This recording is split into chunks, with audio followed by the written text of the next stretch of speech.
Hello everyone, good morning. तो आज के दिन की शुरुआत हुई है पूरे 1:30 बजे। तो 1:30 बजे मैंने आप लोगों को गुड मॉर्निंग बोल रही हूँ, क्योंकि गुड आफ्टरनून बोलना ठीक नहीं लग रहा है। तो मैं 1:30 बजे आप लोगों को गुड मॉर्निंग बोल रही हूँ। तो छठ पूजा का, जैसे कि हम छठ पूजा सेलिब्रेट करते हैं, तो छठ पूजा का घर में पूरा काम चल रहा है, सब बिज़ी है। मैं सुबह से बिज़ी थी, मतलब मैं 8:30 बजे उठी थी। उसके बाद मैं तब से बिज़ी। तो मैंने पहले अपना लंच, मेरा आज लंच था, तो मैंने अभी जस्ट अपना लंच बना के कंप्लीट किया। और लंच बनाने के बाद भी मेरे पास अभी बैठने का थोड़ा भी टाइम नहीं है, क्योंकि दोनों बच्चों ने अभी तक शावर नहीं लिया है। दोनों दादी के पास में पड़े हुए हैं, क्योंकि मैं गेहूँ वगैरह का कुछ काम कर रही थी, तो उसमें बिज़ी थी। उसके बाद ना मैं क्या ढूंढ रही हूँ, मैं मेरा साड़ी ढूंढ रही हूँ। और उसके बाद फिर ना मैं किचन में चली गई। तो बच्चों को बस मैंने खिला दिया है, पर अभी तक मैंने उन लोगों को क्लीन नहीं किया है। और जो छठ पूजा में पहनने के लिए कल मेरे हस्बैंड ने मेरे लिए साड़ी ला दी थी। एक्चुअली मैंने कहा था एक साड़ी ला देना, तो एक साड़ी ला दिया था। तो ये साड़ी मैं अभी आप लोगों को नहीं दिखाऊंगी, तो थोड़ा फ्री होती हूँ, थोड़ा शांत होती हूँ, तो आप लोगों को साड़ी दिखाती हूँ। बस ये है कि ये साड़ी का ब्लाउज़ ये है, तो मैं इसका ब्लाउज़ बनाने वाली हूँ। तो मुझे अभी जल्दी से इसको लेके टेलर के पास में भागना पड़ेगा ब्लाउज़ बनाने देने के लिए, क्योंकि छठ पूजा सोमवार को है। तो ये आज शुक्रवार हो चुके हैं, तो 2 दिन के अंदर मुझे ये ब्लाउज़ चाहिए। अब देखिए काका मतलब दे पाते हैं कि नहीं दे पाते हैं। तो मैं फटाफट चलती हूँ टेलर के पास में। पहले मैं ये ब्लाउज़ दे दूँ बनवाने के लिए, उसके बाद मैं घर आके शांति से बैठूँगी, अपना काम वगैरह सब करूँगी। तो पहले चलते हैं, पहले भागते हैं जल्दी। मार्केट से मैं आ चुकी हूँ और लाई हूँ अपने लिए चूड़ियाँ, क्योंकि टेलर काका के सामने ही चूड़ी दुकान था। तो वीडियो तो मैं बना नहीं पाई, मेरे फ़ोन में एकदम ही बैटरी नहीं है। तो मैंने आया, थोड़ा फ़ोन मैं चार्ज में लगा के गई थी, और फिर आई तो थोड़ा बहुत चार्ज हो चुका था। तो ये रहा मेरा चूड़ी का डब्बा। तो मैं मेरी चूड़ियाँ दिखाती हूँ आप लोगों को, क्योंकि मेरी रेड एंड वाइट साड़ी है, तो मैंने उसी हिसाब से चूड़ियाँ भी ली है। तो ये रही चूड़ियाँ, ये देखिए। तो ये है मेरी चूड़ी, जो मैं अपने रेड एंड वाइट साड़ी के साथ में पहनूँगी। तो बहुत सुंदर है दिखने में, और ये सच में बहुत महंगा है। ये मेरे को एक सेट पड़ा है 380 रुपीज़ का है। एक्चुअली 400 रुपये करके बोला था। बहुत बार्गेनिंग करने की कोशिश की, बहुत दाम कमाने की कोशिश किया, पर हुआ नहीं, एक भी रुपये कमा नहीं रहे थे। तो फिर लास्ट में मैंने 380 का दिया तो लिया। मैंने कहा मैं 350 रुपये दूँगी, दो नहीं, तो 380 का 380 ही लिए है। तो मैं पहले इस चूड़ियों को संभाल के रख दूँ, और फिर मैं वापस से फ़ोन में चार्ज में लगाती हूँ, उसके बाद बच्चों से मिलवाती हूँ। So hello everyone, good evening. तो देखो मैंने जस्ट बैंगल्स दिखाया, उसके बाद मैंने आपको कुछ नहीं दिखाया, क्योंकि मैं आई फिर बैंगल्स को रखा। उसके बाद मैंने बच्चों को खाना खिलाया। खाना खिला के बाद मैं कुछ थोड़ा काम किया, उसके बाद मैं थक गई, और मैं किधर पड़ गई मुझे भी नहीं मालूम। तो मेरे साथ साथ ये दोनों भी पड़ गए थे। तो ये भी सो के उठा, चूड़ी नहीं खाते बेटा, नहीं, ये भी सो के उठा है, ये भी सो के उठी है। तो हम तीनों अभी सो के उठे हैं, और बज रहे हैं 6:10 हो रहे हैं। तो मैं अभी नीचे चलूँगी, शिवांश को दूँगी दूध, और मैं खाना खाऊँगी अपना लंच, क्योंकि मैं सो गई थी। और लंच करके फिर मैं आलू को भी थोड़ा सा लंच कुछ खिलाऊँगी। तो चलते हैं नीचे, और पहले मैं शिवांश को दे दूँ उसका दूध।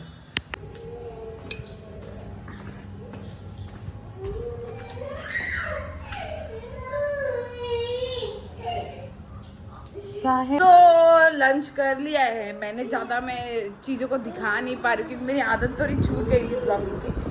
तो अब हम लोग पढ़ने बैठेंगे, तो मैं आदू का कॉपी और आदू को लेके पढ़ने बैठ गया। और जब भी मैं इसे पढ़ाने के लिए बैठाती हूँ ना, ये ऐसे ही तंग करती है, ये पढ़ने नहीं खोजती है, बिल्कुल भी इसको पढ़ाई लिखाई करना पसंद नहीं है। तो मैं इस हर चीज़ में इसको छोड़ सकती हूँ, इसको जो चीज़ पसंद नहीं है मैं उसे छोड़ दूँ, पर पढ़ाई लिखाई में पसंद नहीं, ये चॉइस तो मैं इसको पूरा का पूरा नहीं दे सकती हूँ। थोड़ा बहुत तो एवरेज नंबर लाने के भी इसको थोड़ा बहुत तो पढ़ना पड़ेगा। तो मैं नहीं कर रही हूँ कि तुम एक भी गलती मत करो, तुम गलती करो, पर थोड़ा तो पढ़ने बैठना पड़ेगा। तो मैं ना इसको ड्राइंग अपना खोल लिया, पर मैं इसको अभी N4 सिखा रही हूँ। तो मैं अभी इसको पढ़ाने बैठाऊँगी।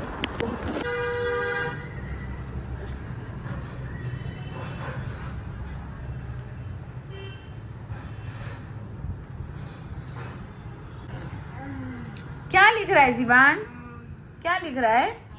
लिख के दिखाओ तो, क्या लिखा, लिखो तो। अरे तुमको तो पेंसिल पकड़ना आ गया। अरे अरे तो मैं ना जैसे सीमान साधु को पढ़ा रही थी ना, तो मुझे पता था आज काली माँ का भसान है, मतलब आज विसर्जन का डे है। तो मैं जानती थी विसर्जन होगा, तो हमेशा ना 3, 4, 5 बजे से विसर्जन स्टार्ट हो जाता था। पर अभी ना जैसे 7:30 बजे से ये विसर्जन हो रहा था, तो मैं ना फटाफट खिड़की के सामने, जो रूम जहाँ पढ़ा रही थी वहीं पे खिड़की था, तो मैं फटाफट खिड़की के सामने आ गई। और मेरे साथ साथ आप लोग भी विसर्जन देखे कि हमारे शहर का विसर्जन कैसा होता है।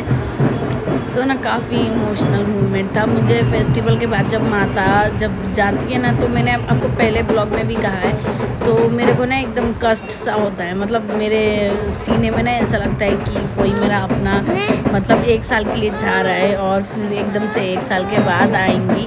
तो देखो फेस्टिवल की रौनक होती है, फेस्टिवल आता है बच्चों के स्कूल से, हमेशा फेस्टिवल भी होना ठीक नहीं है। तो मेरे आँखों से ना ऑटोमेटिकली जब माता जब विदा होती है ना, तो मेरे आँखों से ऑटोमेटिकली बहुत ज़्यादा आंसू आता है। ये कोई ड्रामा या फिर नाटक नहीं है, ये मेरी अंदर की फीलिंग है, जो क्योंकि ना मैं इनको जाते हुए नहीं देख सकती। मुझे पता है कि अगले साल फिर वापस आएगी, पर अभी तो फिलहाल जा रही है ना, तो मैं नहीं देख सकती हूँ। तो जब भी फेस्टिवल ऑफ होता है ना, तो मेरे को लगता है पूरा, क्योंकि ये हमारा सेकंड फेस्टिवल था। मतलब वेस्ट बंगाल में 2 फेस्टिवल होते हैं, एक दुर्गा पूजा, एक काली पूजा। तो दुर्गा पूजा तो ऑलमोस्ट शेष ही था, और ये सेकंड था काली पूजा, तो वो भी शेष हो गया। तो अच्छा नहीं लगता है, एक फेस्टिवल आता है तो उसकी रौनक रहती है, मतलब एक 1.5 महीने पहले से। और फेस्टिवल खत्म हो गया, तो ऑब्वियसली थोड़ा दुख लग रहा है फेस्टिवल की। कल जो ये लाइटें वगैरह जो बाहर लगी है ना, वो फिर कल से खुल जाएगी ना, तो मुझे वो भी देख के मतलब बुरा लगता है।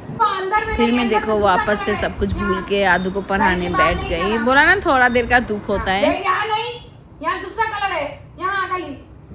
लो, तो रात के बज चुके हैं 12:30। जी हाँ, 12:30 बज चुके हैं। तो मैं ना अपने सारे कपड़े मिला रही थी, सब कुछ मिला रही थी। तो मेरे पूजा के दिवाली के कपड़े सब पड़े हैं। अब मुझे समझ में नहीं आ रहा मैं इसे आयरन कैसे करूं, क्योंकि थोड़ा सा ना ये सिलवटे पड़ गया है इसमें, तो बिना आयरन का तो अच्छा नहीं लगेगा। तो मुझे इसको एकदम शायद लो फ्लेम में, तो एकदम लो टेम्परेचर पे आयरन करना पड़ेगा, वरना अगर थोड़ा भी मिस्टेक हुआ तो मेरा पूरा 4,500 का कपड़ा बर्बाद हो जाने वाला है। डर भी लग रहा है आयरन कैसे करूँ कैसे ना करूँ, कि बाहर दूँ आयरन करने के लिए कि क्या करूँ। देखती हूँ, अगर हो सके तो मैं इस कपड़े को आयरन करने के लिए बाहर भिजवा दूँगी, कि बाहर ये कपड़ा आयरन कर दे, या फिर नहीं होने से मैं ही आयरन करूँगी। और मैंने कहा था सुबह से बोल रही कि मुझे साड़ी दिखानी है आप लोगों को, साड़ी दिखानी, तो मैं दिखा पा नहीं रही हूँ। तो रुकिए, तो ना ये रही मेरी साड़ी। तो कल आपने भी ये लाल झोला देखा था मेरे ब्लॉग में, तो ये साड़ी है। और मैं ना दिखाती हूँ आप लोगों को, जो मैंने छठ पूजा के लिए सुबह का जो भोर घाट बोलते हैं ना हमारे बिहारी में, मतलब सुबह का भोर वाले अर्घ के लिए मैंने एक बहुत सुंदर सा प्रिटी सा साड़ी मंगाया है। एक्चुअली आदू का पापा ने ही ला के दिया है। मैंने उनको एक पिक्चर, मैंने इंस्टाग्राम में एक साड़ी देखी थी, तो रेड एंड वाइट में इंस्टाग्राम में एक साड़ी देखी थी, तो मैंने ना उसका पिक्चर क्लिक करके उनको सेंड किया था, उसका वीडियो मैंने सेंड किया था। तो इंस्टाग्राम में जो था ना वो, मतलब वो भी, उसका भी प्राइस करीबन 3,000 समथिंग ही था। और जो आदू के पापा ने पिक्चर देख के जो सिलीगुड़ी से लेके आया ना, वो भी 3,500 के, ये आपका पड़ा मेरे 4,000 का साड़ी पड़ा है। तो मैं आपको ना साड़ी अच्छे से खोल के दिखाती हूँ कि कैसी साड़ी है। रुके, ये रही वो साड़ी, जो साड़ी मतलब आदू के पापा लेके आए हैं। तो ये साड़ी का ना आप मेरा किनार का वर्क देख सकते हैं, जो बॉर्डर का वर्क है ना, ये बॉर्डर का वर्क है। और ये ना मतलब एक क्या प्रिंट बोलते हैं ना, बंदिनी प्रिंट, वो है। और इसके जो झालर में भी है ना, वो भी बंदिनी प्रिंट है। और ये है इस साड़ी का खूबसूरत सा आंचल, मतलब बहुत खूबसूरत सा आंचल, और बहुत खूबसूरत सा आंचल है, बहुत सुंदर है। मुझे ये साड़ी बहुत बहुत अच्छी लगी, बहुत ज़्यादा अच्छी लगी। और इसका ब्लाउज़ मैंने आज बनाने के लिए दे दिया है। स्पेशली जो एक ऐसा ग्लिटरी वर्क जो आ रहा है ना इस पर, ये मेरे को बहुत सुंदर लगा। थोड़ा येलो भी है, थोड़ा रेड भी है, वाइट भी है, पिंक भी है, मतलब ऑलमोस्ट सारे कलर है। और मैंने अंकल को बोला है मेरे ब्लाउज़ पे ऐसे ही झालर बना के लगा देने के लिए। स्पेशली जो इसका बॉर्डर है ना, इसका बॉर्डर वर्क मेरे को बहुत पसंद आया। मैं इसे अपने बॉडी में नहीं लगाऊंगी मैं, पर छठ पूजा के भोर वाले दिन में ज़रूर इसे खुला पल्लू करके अपने मतलब अपने ऊपर रखने वाली हूँ।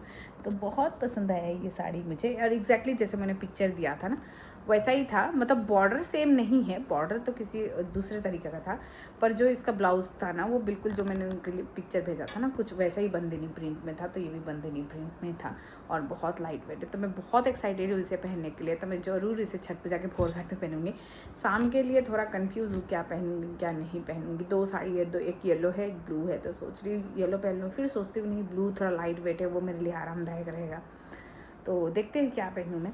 सो ना मैं इसे अभी मिला के झोले में रख दे रही हूँ। तो आप मुझे कमेंट करके बताना कि आपको ये मेरी जो ये साड़ी है ना, जो मेरी ये साड़ी है आपको कैसी लगी पहन के। तो मैं आपको भोर घाट का दिन पता नहीं छठ पूजा के भोर वाले दिन में मैं आपको दिखा पाऊँगी कि नहीं दिखा पाऊँगी, कि बहुत काम रहता है, बहुत लेट हो जाता है, बहुत हड़बड़ी रहता है। शायद घाट से आ जाऊँगी तो पहन के दिखाऊंगी। अगर उस दिन मैं सुबह का भोर वाले का सूट कर ना पाई क्योंकि 2 बच्चे हैं, थोड़ा कुकिंग वर्क रहता है, किचन वर्क रहता है रात के 2 बजे से, तो एकदम भी श्योर नहीं हूँ कि मैं कुछ भी क्लिप ले पाऊँगी या नहीं ले पाऊँगी।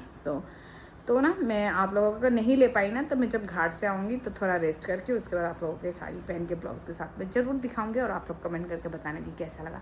सो आज का ब्लॉग ना मैं यहीं पे ख़त्म करती हूँ और मैं मिलूँगी अपने कल के ब्लॉग में। सो तब तक के लिए good night, tata, bye bye everyone, sweet dreams, happy Chhath Puja to everyone.